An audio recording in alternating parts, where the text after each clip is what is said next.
Halo semuanya, pada video kali ini kita akan belajar tentang kesebangunan. Apa sih yang dimaksud dengan kesebangunan itu? Dua buah bangun datar dikatakan sebangun apabila memiliki bentuk yang sama tetapi ukurannya berbeda. Nah, di sini pada bangun datar yang sebangun itu penekanannya adalah bentuk yang sama akan tetapi ukurannya berbeda. Nah, syarat dua buah bangun datar dikatakan sebangun itu apabila yang pertama, panjang sisi yang bersesuaian itu sebanding atau memiliki perbandingan yang sama. Kemudian yang kedua adalah sudut-sudut yang bersesuaian itu sama besar. Panjang sisi yang bersesuaian sebanding, sudut yang bersesuaian sama besar. Nah, untuk memperjelas dari pengertian dan syarat ini, mari kita lihat contohnya. Mari kita amati permasalahan berikut ini. Perhatikan gambar di bawah ini. Di sini ada dua buah segi empat, yaitu ABCD dan PQRS. Nah, kalian diminta untuk membuktikan apakah segi empat ABCD dan segi empat PQRS ini sebangun atau tidak. Yuk, mari kita amati. Nah, di sini ada bangunnya. Yang selanjutnya syarat sebangun tadi ada dua, sudut yang bersesuaian sama besar, dan sisi yang bersesuaian harus sebanding atau perbandingannya sama. Mari kita lihat terlebih dahulu sudut yang bersesuaian. Sudut yang bersesuaian di sini ada sudut A itu sama dengan sudut P, tandanya sama. Kemudian ada sudut B sama dengan sudut Q. Nah, di sini tandanya di blok sama.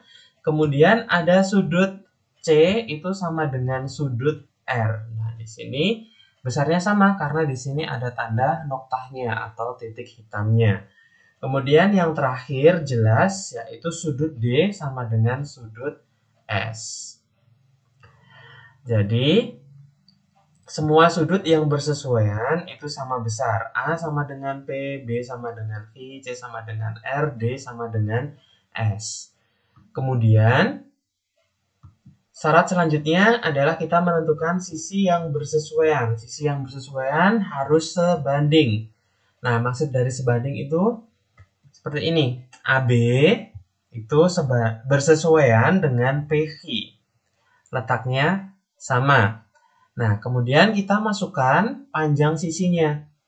AB 24, PQ 16. Jadi 24/16. Kemudian kita sederhanakan, hasilnya adalah 3/2. Nah, agar kita nanti mendapatkan sisi atau perbandingan sisi yang sebanding, nah perlu diperhatikan di sini AB itu kan dari segi 4 yang besar. Maka untuk mencari sisi yang bersesuaian selanjutnya, yang atas kita gunakan dari yang segi 4 yang besar juga. Di sini tadi AB, kemudian di sini BC. BC dari yang besar terlebih dahulu per QR karena BC bersesuaian dengan QR. Kita masukkan panjangnya 21/14. Kita sederhanakan, hasilnya adalah 3/2. Kemudian selanjutnya kita mulai dari yang besar terlebih dahulu. Sisi yang belum yaitu CD itu bersesuaian dengan SR. CD bersesuaian dengan SR atau RS sama. Kemudian kita masukkan bilangannya. Ada 15, panjang sisinya 15 CD dan SR-nya adalah 10. Kita sederhanakan, hasilnya adalah 3/2. Kemudian yang terakhir kita mulai dari yang besar yaitu dari sisi DA itu bersesuaian dengan SP. Jadi DA per SP sama dengan 18/12. Panjang DA 18, panjang SP-nya adalah 12. Kita bagi 6, hasilnya adalah 3/2.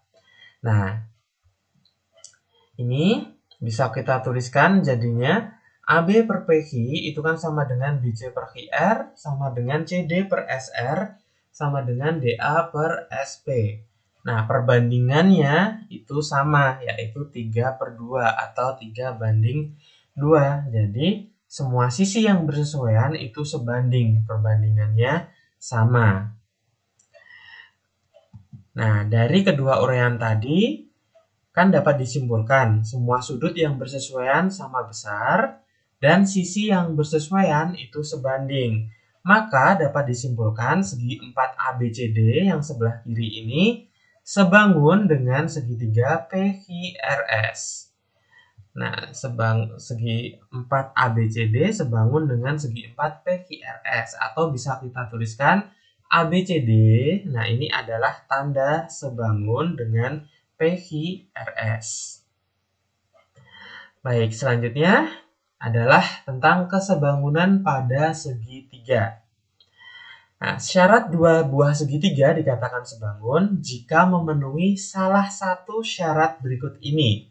Hanya salah satu. Yang pertama, semua sudut yang bersesuaian sama besar. Yang kedua, semua sisi yang bersesuaian sebanding. Yang ketiga, perbandingan dua pasang sisi yang bersesuaian itu sama.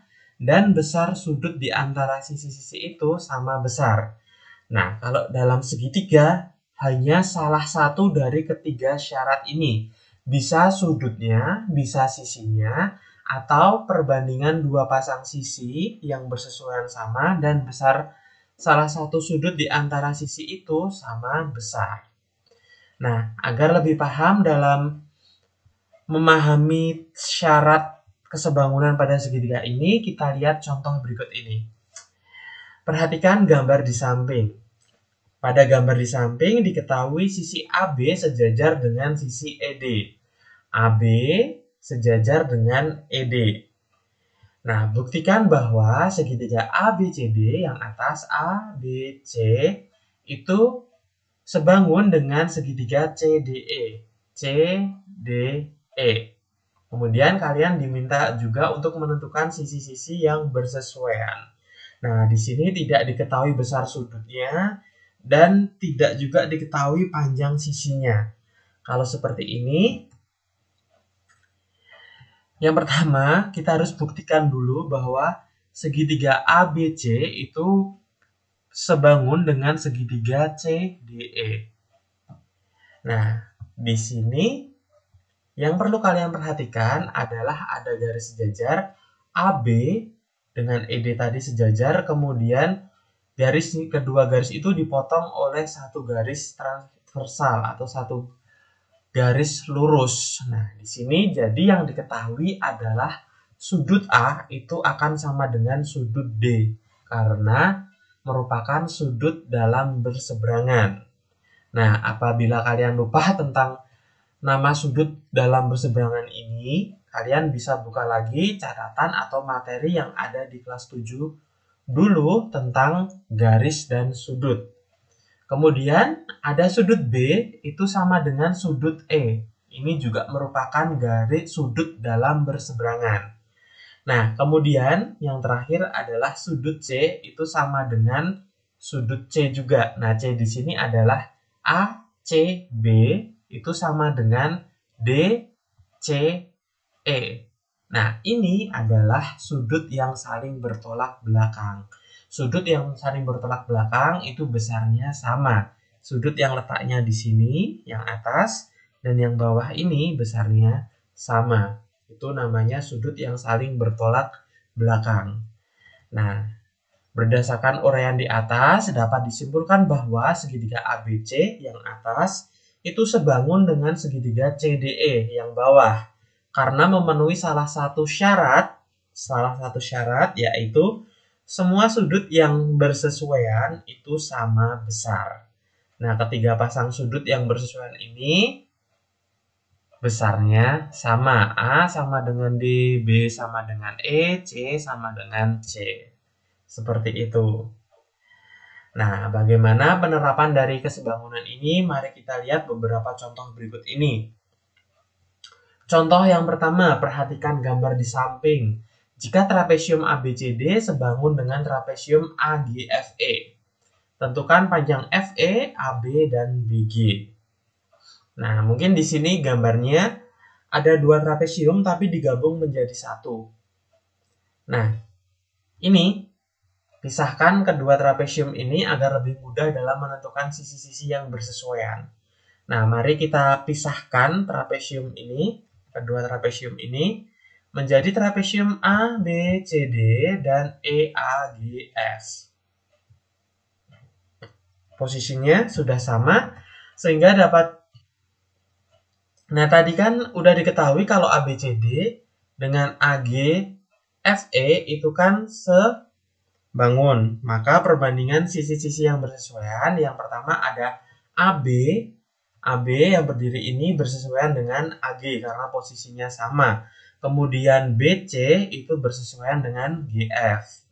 Kemudian ada CD itu bersesuaian dengan FE. Dan yang terakhir adalah DA bersesuaian dengan EA.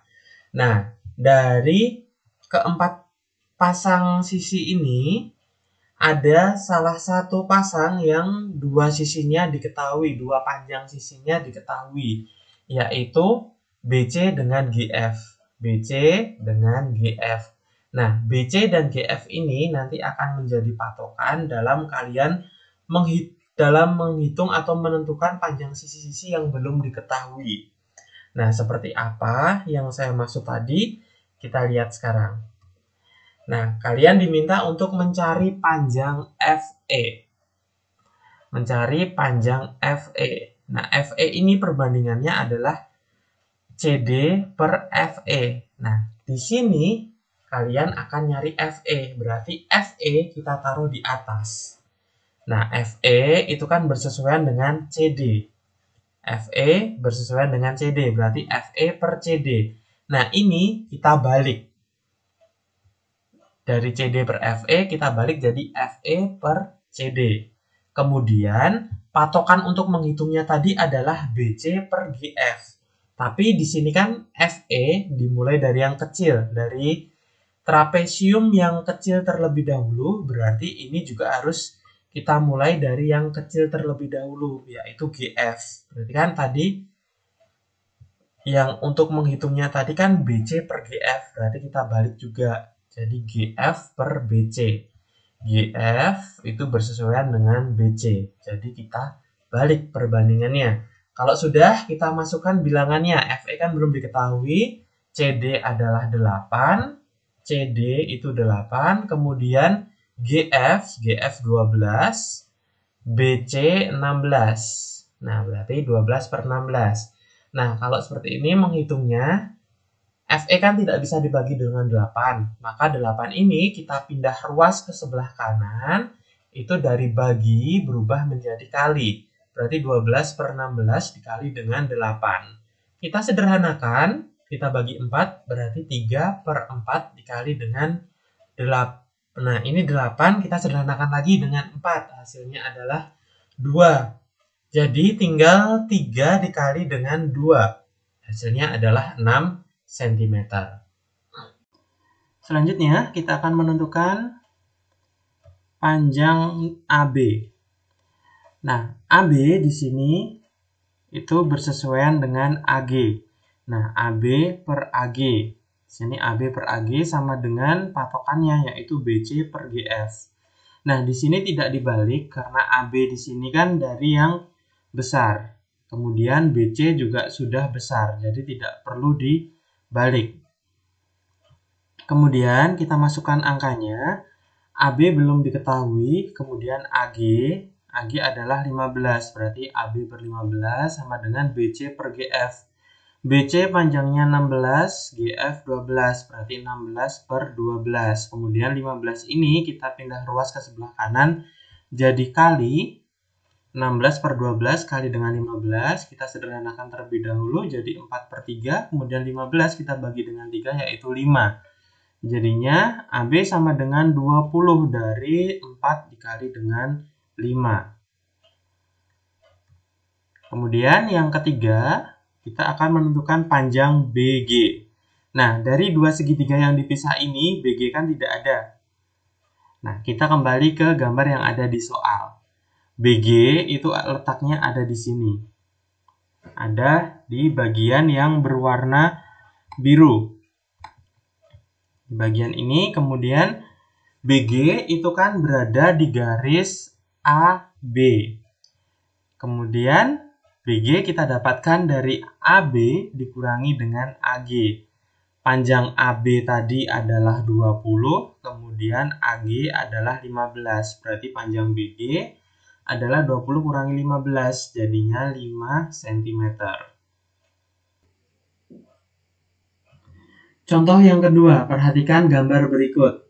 Jika segitiga KLM yang sebelah kanan, sebangun dengan segitiga PQR yang ada di sebelah kiri ini, hitunglah panjang sisi LM. Nah, ini segitiganya sebangun, tapi di sini ada beberapa sudut yang belum diketahui. Nah, biar lebih mudah dalam menentukan perbandingan sisi yang bersesuaian sebelum kita menentukan panjang sisi LM, kita harus memutar salah satu segitiganya agar posisinya sama dengan segitiga yang lainnya. Tapi di sini ada beberapa sudut yang belum diketahui. Kita cari terlebih dahulu sudutnya sebelum kita putar salah satu segitiganya.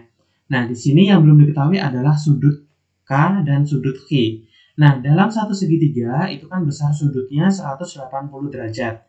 Nah, di sini udah ada 55 dan 68. Kurang berapa biar hasilnya adalah 180 derajat. Sehingga untuk menentukan sudut K, kita bisa menghitungnya 180 dikurangi 68 kurangi 55. Hasilnya adalah 57 derajat. Sehingga sudut K sama dengan 57 derajat. Untuk sudut Q caranya sama, tinggal 180 derajat dikurangi dua sudut yang diketahui, kurangi 57 kurangi 55. Hasilnya adalah sudut Q 68 derajat. Kemudian kita putar salah satu segitiganya biar bentuknya sama. Kita mulai dari yang 57 derajat terlebih dahulu. Ada sudut K dan sudut R. Berarti yang besar adalah K, yang kecil adalah R. Kemudian ada sudut L 68 derajat dengan sudut Q 68 derajat juga. Berarti di sini KL 68 derajat, yang Q juga 68 derajat. Dan yang terakhir ada sudut M dan sudut R 57 derajat. M dan 55 derajat. M dan P, maaf. M dan P. Nah, kalau sudah seperti ini, diketahui tadi kan segitiga KLM dengan segitiga PQR itu kan sebangun. Jadi sisi-sisi yang bersesuaian yang pertama ada KL bersesuaian dengan RQ, kemudian LM bersesuaian dengan PQ, dan MK bersesuaian dengan PR. Nah, di sini dari dua bangun ini dan tiga pasang sisi yang bersesuaian ini, ada salah satu pasangan yang dua sisinya sudah diketahui, yaitu MK dan PR 10 dan 8 cm. Nah, ini untuk patokan kita menghitung nanti. Sekarang kita tentukan panjang sisi LM. Nah, LM di sini bersesuaian dengan QP. LM bersesuaian dengan QP. Sudah sama, berarti tinggal kita tulis patokannya, yaitu MK per PR. Tidak perlu dibalik, karena LM sama MK itu udah ada di satu bangun, yaitu yang besar ini. Kemudian kita tinggal masukkan bilangannya. LM belum diketahui, bersesuaian dengan QP atau PQ 6 cm. Kemudian MK 10, PR 8, berarti 10 per 8. Nah, 6 di sini kita pindah ruas ke sebelah kanan menjadi kali, berarti LM sama dengan 10 per 8 dikali dengan 6. Hasilnya adalah 7,5 cm. Selanjutnya, contoh yang ketiga. Perhatikan gambar di samping. Diketahui segitiga ABC sebangun dengan segitiga EBD. Panjang AE 2 cm, BE 10, AC 15, CD 3. Kita diminta untuk menentukan panjang DE dan panjang BC. Nah, di sini ada dua segitiga tapi digabung jadi satu. Yang diketahui pertama kali ada panjang sisi AE 2 cm, kemudian panjang BE 10 cm, BE atau EB 10 cm, kemudian ada AC ini 15, AC 15, kemudian CD 3 cm, CD ada di atas. Kita diminta untuk menentukan panjang DE. DE belum diketahui, berarti kita misalkan dengan X. Kemudian BC. B C, tapi di sini yang diketahui cuma CD, sedangkan BD-nya belum diketahui. Sedangkan BC itu kan terdiri dari BD dan CD. Jadi kita sebelum nyari BC, kita harus nyari BD terlebih dahulu. Berarti BD adalah Y. Oke, kita mulai. Nah, kita kan diminta untuk menentukan panjang DE dan BC. Ada dua segitiga, tapi jadi satu di sini. Nah, kita pisah terlebih dahulu segitiganya. Kita lihat segitiga yang pertama, ABC, ABC. Nah, AB di sini kan ada 2 cm dan 10 cm, berarti 2 ditambah dengan 10, berarti panjang AB jadi 12 cm. Kemudian BC, BC kan terdiri dari Y dan 3, berarti kita nulisnya di sini jadi 3 ditambah dengan Y. Terus 15 tetap. Kemudian segitiga yang kecil, EBD. EBD ada 10, ada Y, ada X. Nah, dari dua gambar ini bisa kita lihat sisi pasangan sisi-sisi yang bersesuaian, yaitu yang pertama AB itu bersesuaian dengan EB. AB bersesuaian dengan EB yang sebelah sini. Kemudian ada BC, BC sebelah sini bersesuaian dengan BD. Nah, yang terakhir adalah AC, AC bersesuaian dengan DE. Oke, sekarang kita lihat dua sisi yang sudah ada panjangnya, yaitu di sini ada 12 dan 10, yaitu AB dan EB. Berarti AB dan EB ini nanti adalah untuk patokan kita menghitungnya. Oke, sekarang kita mulai dari DE. Berarti DE itu kan bersesuaian, DE itu yang kecil bersesuaian dengan AC, bersesuaian dengan yang sini ya. Berarti DE per AC. DE per AC, sedangkan di sini AC per DE, berarti dibalik. Jadi patokannya di sini juga kita balik dari AB per EB, itu kita ubah jadi EB per AB. Nah, sekarang tinggal kita masukkan angkanya saja. DE, panjang DE, DE adalah X per AC, AC-nya adalah 15, sama dengan EB, EB-nya 10 per 12. Nah, tinggal kita hitung sekarang. X sama dengan 10 per 12 dikali dengan 15. Sehingga panjang X adalah, kita sederhanakan terlebih dahulu. Kita bagi 2, yang atas ada 5, yang bawah ada 6. Kemudian ini kita sederhanakan, kita bagi 3, atas 5, bawah 2. 5 dikali 5, 25, 25 dibagi 2, hasilnya adalah 12,5 cm. Jadi, panjang DE itu sama dengan 12,5 cm. Baik, selanjutnya kita akan menentukan panjang BC. Nah, BC di sini perbandingannya adalah BC per BD. BC per BD itu sama dengan AB per EB. Patokannya adalah AB per EB ini. Kemudian, kita masukkan angkanya. Yang pertama ada BC, yaitu 3 ditambah dengan Y. Kemudian BD ada Y, sama dengan AB per EB. AB-nya 12, kemudian EB-nya adalah 10. Nah, kalau sudah seperti ini, tinggal kita kali silang saja. 10 ini bisa kita kalikan dengan 3 plus Y. Berarti di sini 10 dikali 3 ditambah dengan Y, sama dengan 12. Ini kita kalikan dengan Y-nya. Jadi 12 dikali dengan Y. Nah, di sini 10 kita kalikan dengan 3, hasilnya adalah 30, kemudian 10 kita kalikan dengan Y. Hasilnya adalah 10Y, sama dengan 12Y.